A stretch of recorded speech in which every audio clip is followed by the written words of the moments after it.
The next one is rooted tree. Now I already told that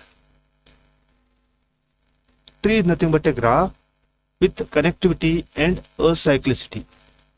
It is having one more property that is called as for every vertices there is a single path between other vertices. Okay, for example, if you consider this A, from A to other vertices there is a single path is there. Okay, this property makes to create a one more tree called as rooted tree. What we will do, we can pick any one of this vertex. Okay, we can pick any one of this vertex and place it at the top. That is called as level 0, also called as root. For example, I can pick A as the root and place it at the top, level 0. And all the other adjacent nodes from that root are placed in the first level, level 1. Okay, for example, B, D, E are adjacent node of A. I place it in level 1. The two edges away from root A, that is C, G, F are actually placed in level 2. Like that, the process continues. And we will create a one tree that is called as rooted tree.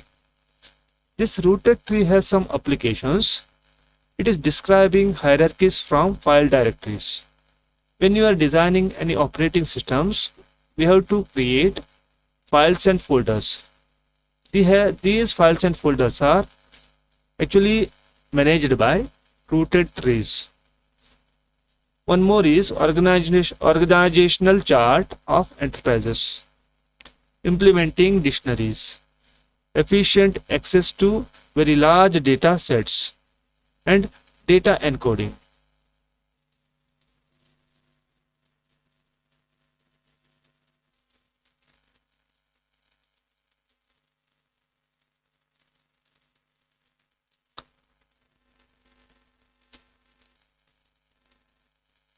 Okay. Next, we have to learn some of the properties of rooted tree. The first one is for any vertex V, for any vertex V in a tree T, all the vertices on the simple path from the root to that vertex are called ancestors of V. Here V means any one vertex from the tree, and tree is denoted as capital T. What is the meaning of ancestor here? If I consider this diagram here, now if I consider this one as a V here, I will create a one simple path from root to V. All the nodes which is available in this path are called as ancestor. For example, A, B and C are the ancestors of this V. This is the V actually. Okay, this node is denoted as V. Now one more is there, proper ancestors. In proper ancestors, we are not considering this node. We are not considering node V. A and B are called as proper ancestors of V. Okay. Now the next one is, if UV is the last edge of the simple path from the root to vertex V, and U and V are not same, then U is said to be the parent of V and V is said called the child of U.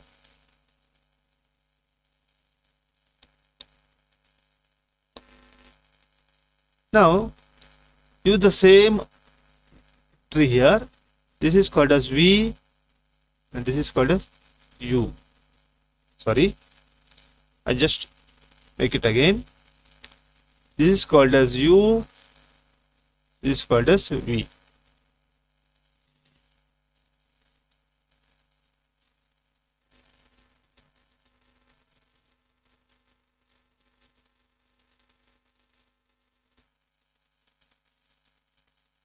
this is called as U, and this is called as V. Now, if I create a path here, okay, now this is the last edge of the UV. If I consider this is the path, and this is the last edge of the path, okay, now U is called as the parent of V, and V is called as the child of U. Okay, last edge here, in this last edge, U is called as the parent, V is called as the child. Now one more property there. Now see, this C and G are having same parent called as B. So these are called as siblings of B. The node which is having a same parent is called as siblings. Yeah, siblings. Okay. In similar way, one more property there. The vertex with no children is called leaf. What is the meaning of leaf? If you consider this one, H, I, G, D, F, these nodes are having no children. So these are called as leaves. Okay.